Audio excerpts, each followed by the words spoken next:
11 de agosto de 2025, nesta segunda-feira da 19ª semana do Tempo Comum, a Igreja celebra a memória de Santa Clara, Virgem.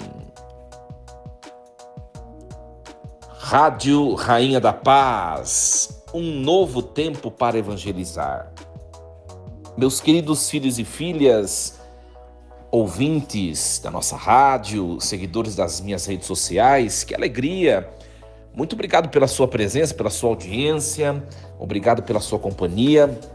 Segundou! Que alegria começarmos a nossa semana de trabalhos, de estudos e tantos compromissos juntos aqui, conectados, reunidos para meditarmos o mistério da vida dos santos, como também ouvirmos a palavra de Deus, meditarmos sobre a palavra de Deus. É um privilégio, né? Obrigado pela sua companhia. Não esqueçam de compartilhar nossa rádio, divulgar, como também o material das redes sociais, curtir e compartilhar, para que a palavra de Deus chegue a mais pessoas, né? Queridos, iniciemos esse nosso programa nesta segunda-feira, em nome do Pai e do Filho e do Espírito Santo. Amém. Meus queridos, antes de nós proclamarmos e depois refletirmos a palavra de Deus, é sempre bom meditar a vida do santo, né? Hoje nós celebramos Santa Clara, também chamada Santa Clara de Assis. Santa Clara nasceu no dia 16 de julho do ano de 1194, olha só, no século XII. Ela era de família nobre e desde cedo Santa Clara sentia uma inclinação para a vida de oração, para levar uma vida simples, mesmo vivendo em meio ao luxo, porque era de família nobre, né? Quando ela tinha 17 aninhos, adolescente, ela ouviu a pregação de Francisco de Assis e decidiu, de maneira resoluta, seguir Cristo na pobreza. Uma certa noite, no ano de 1212, já no século XIII, né?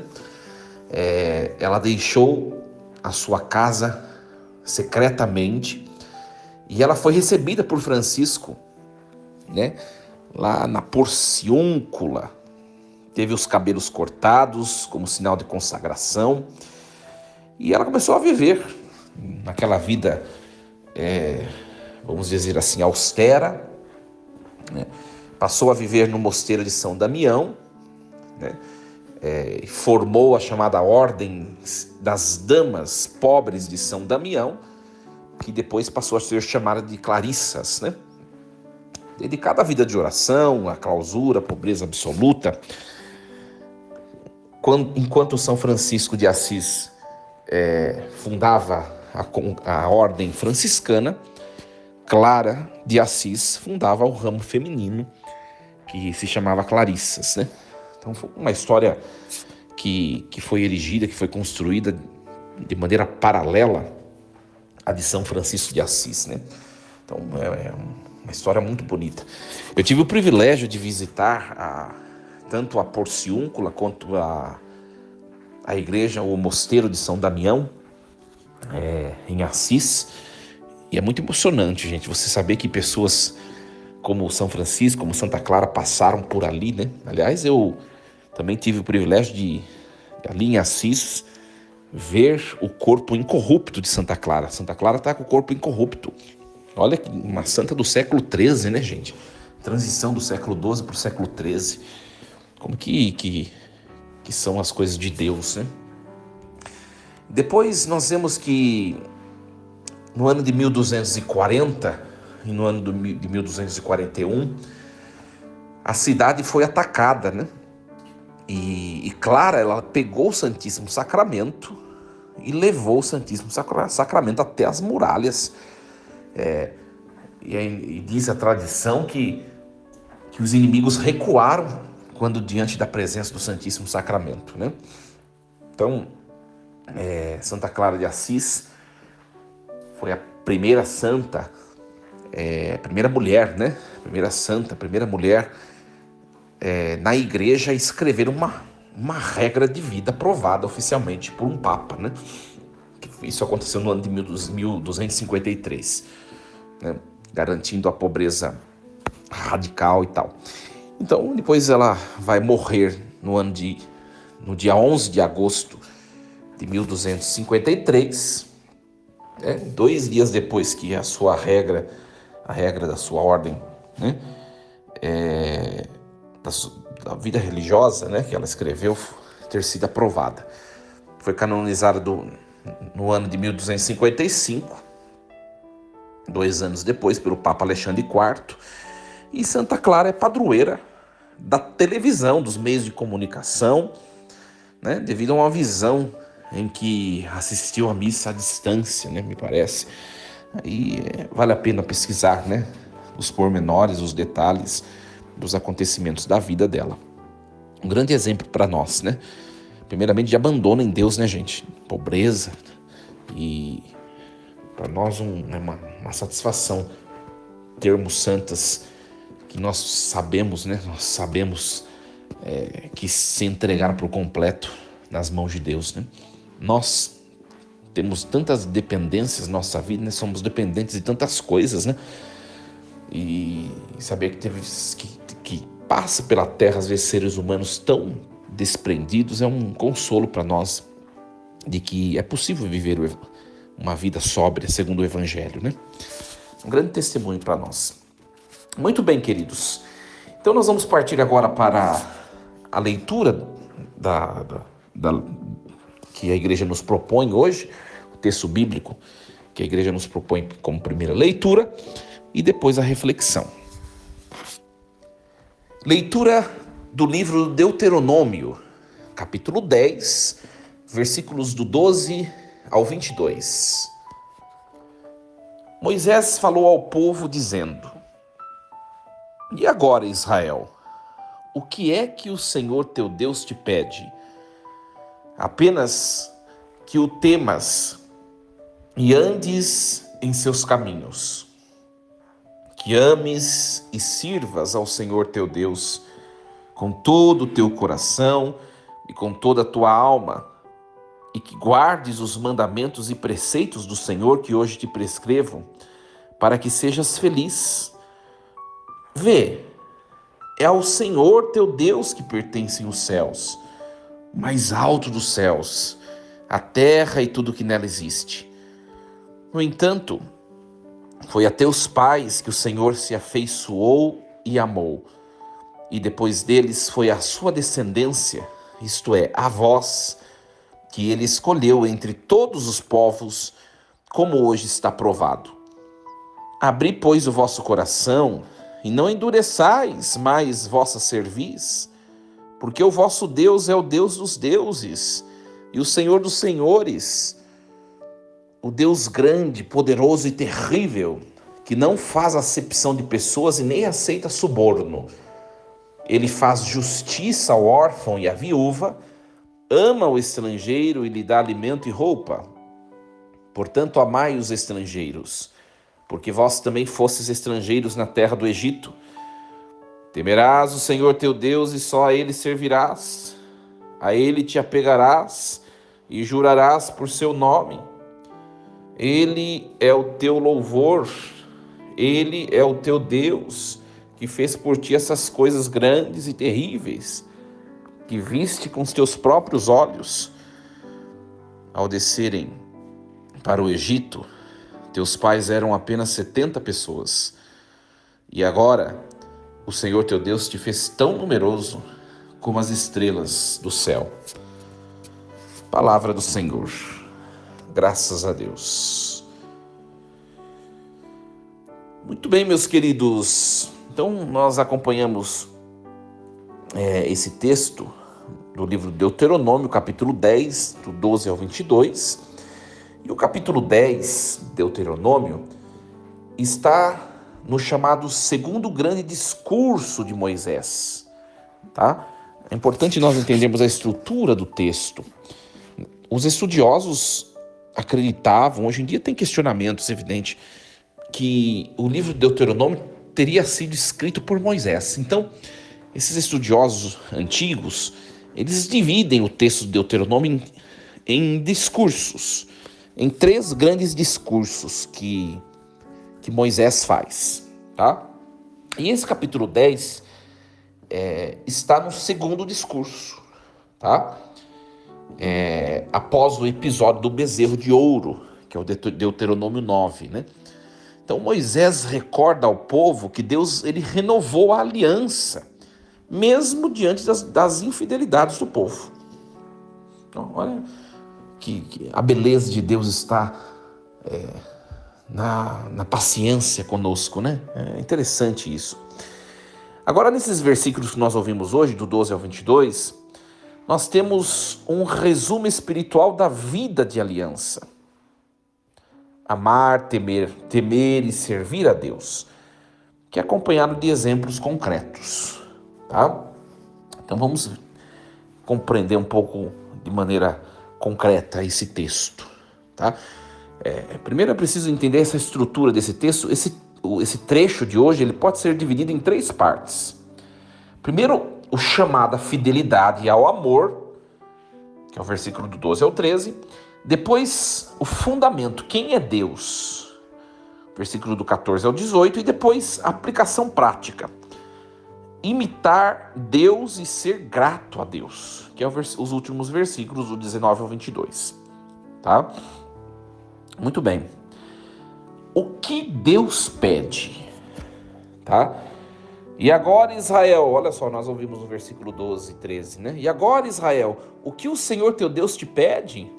Apenas que o temas, que andes em todos os seus caminhos, que o ames, que o sirvas de todo o coração e toda a tua alma, e que guarde os mandamentos e preceitos do Senhor.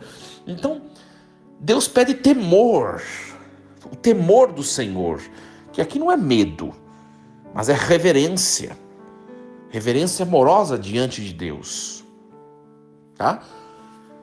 Também Deus pede que andes no caminho de Deus, que é a imagem de conduta moral, espiritual, em sintonia com a vontade divina. Amar e servir, né? 2 verbos que no hebraico tem uma forte conotação assim de exclusividade. Só Deus se deve servir com o coração inteiro, entendeu? E guardar os mandamentos, né? Não como um peso, mas como um caminho para o bem. Então nós vemos aqui o temor do Senhor, o andar nos caminhos, o amar e servir, o guardar os mandamentos. Minha gente, Deus ele quer ser percebido, quer ser buscado, quer ser contemplado, Deus quer atenção, né? Hoje em dia a gente vê, tem pessoas, a gente viu nos dados estatísticos, né, o quanto que diminuíram os católicos. Na verdade, minha gente, não é que diminuiu o católico, é que mais gente que antes se colocava católica não praticante, hoje em dia se colocou sem religião, né? Antes era chique dizer que tinha religião, né? Parece que era obrigatório dizer que tinha uma religião antes. Agora, cada um faz o que quer. Então, na verdade, não é que a igreja perdeu fiéis, né? Na verdade, a igreja nunca os teve, aqueles que foram embora. Não é verdade? E tem pessoas que ainda tem pessoas que ainda tem os chamados católicos não praticantes na igreja, que pertencem à religião oficialmente ainda tem, mas são pessoas que querem querem estar conectadas à religião, mas sem compromisso, entendeu? Os católicos não praticantes que ainda existem, porque a tendência é logo não existir mais essa esfera de abordagem religiosa, né? Mas esses católicos não praticantes que ainda existem são as pessoas que só buscam a igreja, missa 7º dia de defunto, quando vai ser padrinho de alguém, sabe? Pessoas desse tipo. Minha gente, Deus quer ser buscado, Deus quer ser adorado, Deus quer que nós o temamos. Ele não quer um relacionamento como esse de interesse, é um relacionamento de que tenha devolutiva, não é isso que Deus quer, né? Depois nós vemos do Senhor teu Deus são os céus, o céu dos céus, a terra e tudo que ela contém. Olha só que bonito, né? Então nós vemos aqui o céu dos céus, que é uma expressão hebraica que indica a totalidade da criação visível e invisível, né? Então, está dizendo assim, Deus, Ele é Deus de toda a criação. Deus, Ele é Senhor universal, mas ao mesmo tempo Ele é Deus da aliança, que ama de forma particular, de forma individual, de forma exclusiva, tá? Aqui nós vemos uma tensão, né? Vamos chamar dessa maneira, entre a universalidade e a particularidade. Ao mesmo tempo que Deus é o Deus de todos, né? O mesmo Deus, Ele escolhe para uma missão específica cada um de nós. Bonito isso, muito bonito. Depois, nos versículos 16 e 17, diz assim: circuncidai, pois, o vosso coração e não endureçais mais a vossa cerviz. O que significa circuncidar o coração? Claro que é uma metáfora, né, gente? Vocês sabem que circuncisão é uma cirurgia que é feita no órgão genital masculino, tá? Então, circuncidar o coração é uma metáfora. Que significa o quê?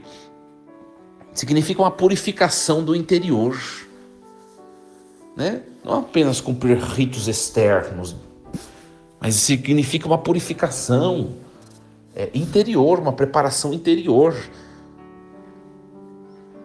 Então é bonito isso, né? Circuncidai, pois, o vosso coração e não endureçais mais a vossa cerviz. Por quê? Porque o povo é um povo de cabeça dura, que é difícil de entender que Deus quer atenção, Deus quer exclusividade, Deus quer ser buscado, Deus quer fidelidade. Endurecer o coração é não perceber isso e não dar uma resposta positiva a Deus. E aí o texto no versículo 18 e 19 diz assim: Ele faz justiça ao órfão, à viúva, ama o estrangeiro. Ou seja, Deus é aquele que se coloca do lado dos fracos, né? E o povo escolhido por Deus deve fazer o mesmo, né? Buscar os que são frágeis socialmente e ajudá-los. Aqui nós vemos a base bíblica para a caridade social, né? Para o acolhimento daquilo que é diferente, daqueles que são os marginalizados, os discriminados. Bonito isso. E a exclusividade do culto e a gratidão, né? O versículo 20 e 22. Ao Senhor teu Deus temerás, a Ele servirás, a Ele te apegarás e pelo seu nome jurarás. Ele é o teu louvor, Ele é o teu Deus. Olha que bonito isso. Então a exclusividade no culto evita a idolatria.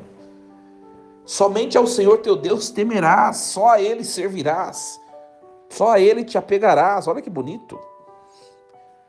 Indica intimidade e dependência amorosa. No fundo, só a Ele te apegarás. Olha que bonito. Minha gente, Deus não quer nos dividir com ninguém. Com ninguém. Interessante isso daí, né? Interessante. Então, colocando na nossa vida esse texto de hoje, né? Colocando na nossa vida, o primeiro ponto para nós levar para o nosso dia, para a nossa segunda-feira, a centralidade de Deus. Então, a vida cristã não é somente seguir regras religiosas, mas é caminhar junto de Deus, com Ele, para Ele e nele.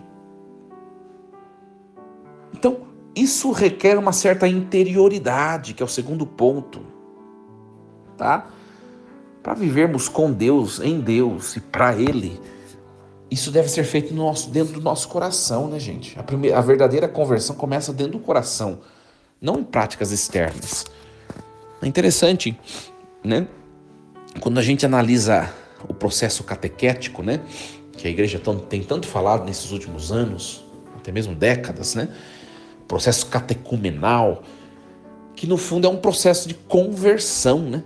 muito bonito. Tudo começa na interioridade. O que é o primeiro tempo do processo catecumenal, catequético?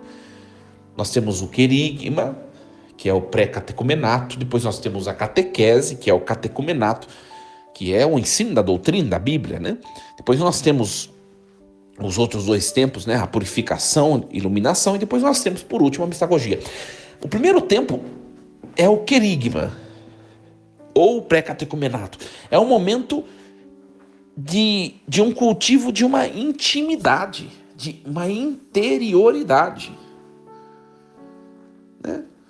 As coisas externas, ou seja, os ritos, né, vêm num segundo tempo, mas no primeiro tempo, que é o querigma, é um cultivo de uma interioridade, de uma intimidade. Não tem ritos externos. O que a gente faz? Depois a gente começa a fazer as coisas ao contrário do que a igreja ensina. A igreja ensina o quê? Primeiro um despertar interior, depois a ritualidade. O que a gente faz às vezes? A gente busca ritualidade sem ter tido uma intimidade com Deus, que é o modelo antigo de anúncio do evangelho. Não. Pela pregação, uma pregação bem feita, se espera ali o cultivo de uma amizade interior com Deus. Depois vem as práticas religiosas, os ritos, e doutrina, exigência e tantas outras coisas. A gente precisa rever sempre o nosso modo de abordar as pessoas, de evangelizar. Tem gente que começa a evangelizar, sabe de que jeito? Já tentando obrigar as pessoas que nem vêm na igreja a cumprir regras e leis da igreja. Não vai convencer ninguém. A pessoa primeiro precisa fazer intimidade com Jesus,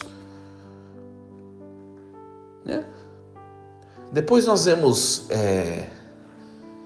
a questão da memória agradecida, né? Ter gratidão, e a questão da universalidade da missão, né? A missão é algo que é para todos. É para todos, tanto aqueles que são enviados, quanto aqueles que... tanto os, vamos dizer assim, os que são enviados, que são os missionários, quanto os objetos da missão, que são aqueles que serão evangelizados. É para todos. Todos são chamados. Então, a leitura de hoje é muito bonita, muito bonito o texto de hoje, né? É um convite a nós resgatarmos esses valores, esses pontos, para que a nossa ação de evangelização seja eficaz, né? Seja eficaz. Queridos, desejo uma excelente segunda-feira a todos. Muita paz, saúde, muitas alegrias. Rádio Rainha da Paz, para ouvir com o coração. Que Deus abençoe a todos vocês. Força e coragem, em nome do Pai, do Filho e do Espírito Santo. Amém. E lembremos-nos sempre, Deus está no comando de tudo. Amanhã nos encontramos com o programa Reflexão Diária. Força e coragem, amanhã estaremos lá.